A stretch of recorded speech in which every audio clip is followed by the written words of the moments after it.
has duties to do, and the main duty it has to do for us and for total design is to grow plants. And what's your garden going to be like in 5 years? Well, it'll be hard to get through, and be a grave danger of being killed by falling fruit, I think. I don't know, I mean, there's going to be hundreds of kilograms of fruit product. I'm not quite sure. I think I'll have to join forces with a pig. Get a friend to help me harvest the system, you know. Convert paw into pig. And then I'll have to have a party. Hanging. And we'll all celebrate overproduction.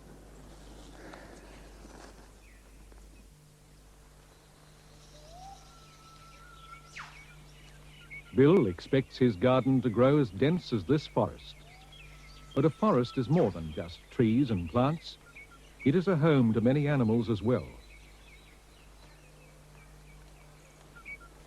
You can see an animal simply as a mobile part of the forest. It's not something separate from the forest. Pigeons come in, eat the fruits from the top of the forest and take it out to the forest edge and extend the forest. So the pigeons are the planters and extension system of this forest. Wallaby can't exist without the fungi can't exist without the tree can't exist without the fungi and the wallaby and the currawong. So that's a guild.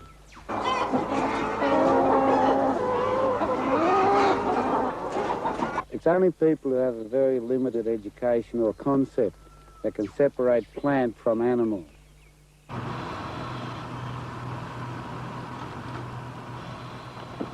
A factory chicken lives in a wire cage, interreacts with a food machine, and ends in the oven. It's an unfulfilling life. But to Bill, the trauma is not only to the chickens. We miss out when we become separate from animals. He sees our salvation as getting the chickens back home, where they can help us with the gardening. Well, poultry, ducks and chickens and geese are very much a part of permaculture systems. They have some very essential functions. The chicken in the permaculture garden provides a shredding machine. It provides pest control by eating decayed fruit and the larvae of insects that infest it. And then the garden provides the chicken with all its needs: shelter, other chickens, and its food. And the chicken does nothing that it wouldn't do naturally.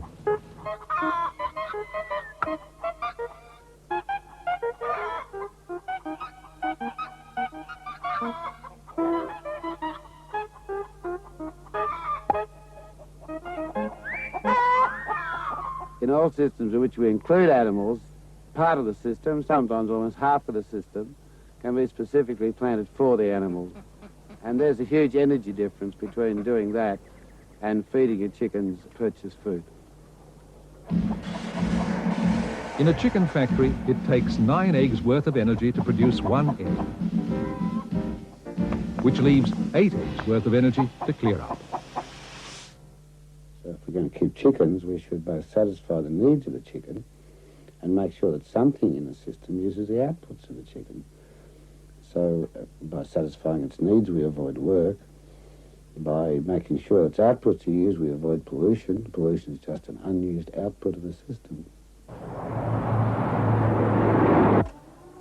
Millions of tons of food arrive every day, and city people really don't have a clue where it comes from. All we do is pay for it. In terms of energy costs, food would be about 95% cheaper. I said 95%. If it were grown in the city, because just within the city of New York, we lose about 13% of the food in its distribution phase. But 95% of the cost of that food is in carting it to New York, in packaging the food, and in taking the wastes away.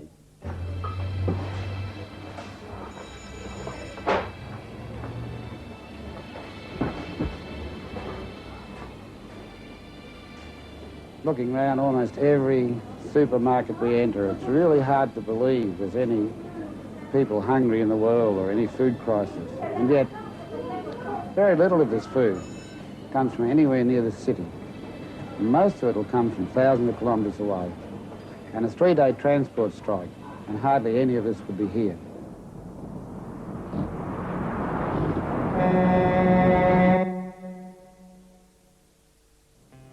Bill's solution is to grow the food where we live. How realistic is it? In a suburban backyard, one of Mollison's early designs is now reaching maturity. The land covers a quarter-acre block, and the house is a splendid example of his ideas. Here's something in the right place. It's a moldboard plough. It's rather like hanging up some of the burners out of the ovens at Dachau, a relic of the age of agriculture which is just passing. And although there's plenty of food in this garden, there's no need of ploughs. There are over 500 species, so that even in winter, there's enough food for all the family and neighbours. Kumquats, Fortunella. One of my favourite fruit, I think, especially after a month or two in brandy and sugar. This is a Japanese parsley. Call these throw-over greens. They're all important to health for chickens. A bath full of Chinese water chestnuts, which are delicious. You can buy them in cans, but here you get them fresh, and they're always crisp. Nothing like sitting by an Indian pond and watching a lot of very graceful women in saris picking water chestnuts and putting them into brass bowls. Very sensual.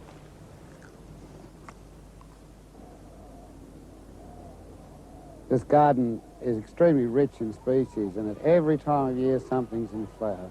Here we have lavender, and dotted throughout the garden are about a dozen homemade beehives, so that in winter time you can get considerable cheer from honey mead. But instead of drinking merrily in our gardens, most people prefer to work, mowing lawns. Yet Mollison thinks this green cancer is a serious threat.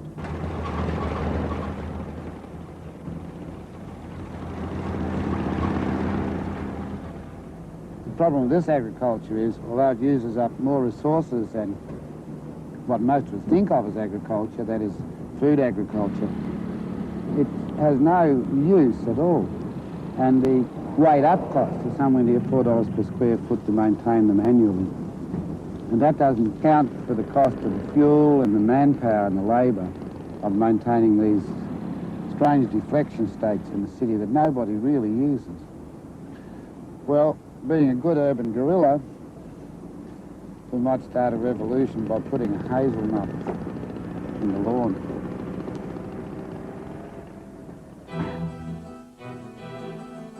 People may not use lawns, but they look at them. All the great gardens of history have been neatly designed, carefully sculptured arrangements, compositions that appeal to our order and aesthetics.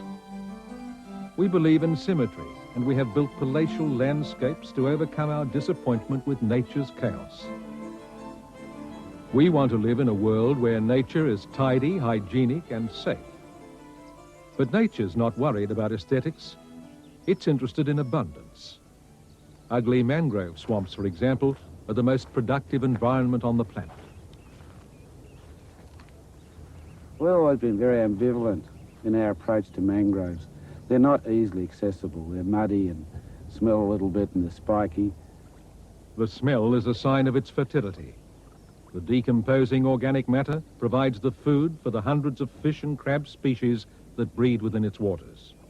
For years we've been filling them in, cutting mangroves down. We've been dredging out these streams and turning them into middle-class residential suburbs. The high tide mark clearly indicated here on the retaining walls by a black line, and that leaves you 1 or 2 feet of sea level rise within our projections of the 40-year sea rise. All this capital, all this effort, all these people won't be here because most of this will be sea, shallow seas. It may be a lot more productive, but it's surely going to lay waste a tremendous amount of human effort and resource.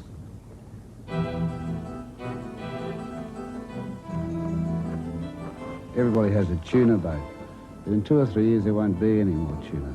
And that's a law of stupidity or extinction. It's to turn a highly productive natural system into a high-consuming artificial system.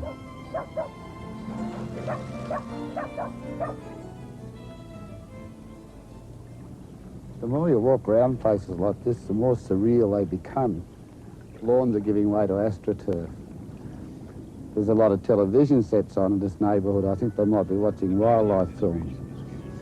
And there are a great many exploration vehicles, four-wheel drives, that will carry you to the wilderness. So it's as though they're chasing something that's just disappearing in front of them all the time.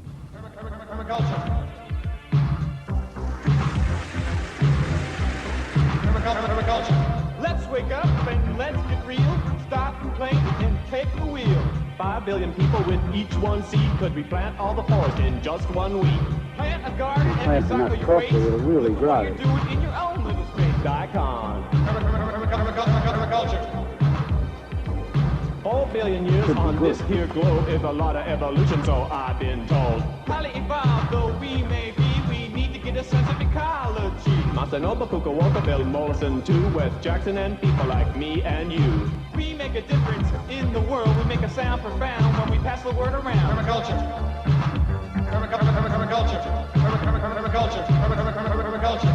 Permaculture. Super client is Gaia. She's the queen, cause we're all a part of her living machine. It's up to us, the permaculture crew, to see this madness through and through. Set an example for the world to see. Bring our mother back to harmony.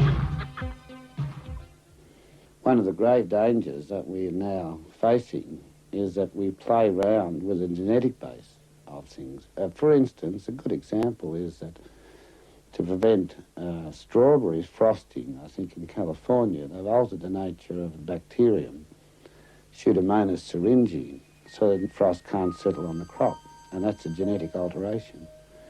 The very same bacterium is a very efficient cloud-seeding organism, and we may be depending on that bacteria and its allies for rain. So do we risk stopping rain in the whole world to stop frost settling on a Californian strawberry crop? We should make scientists accountable. At present, they're basically sociopaths. Bill thinks that before manipulating individual genetic components, we should understand their role in the planetary system. Already we have begun destabilizing global weather patterns, and we know little of how to control it.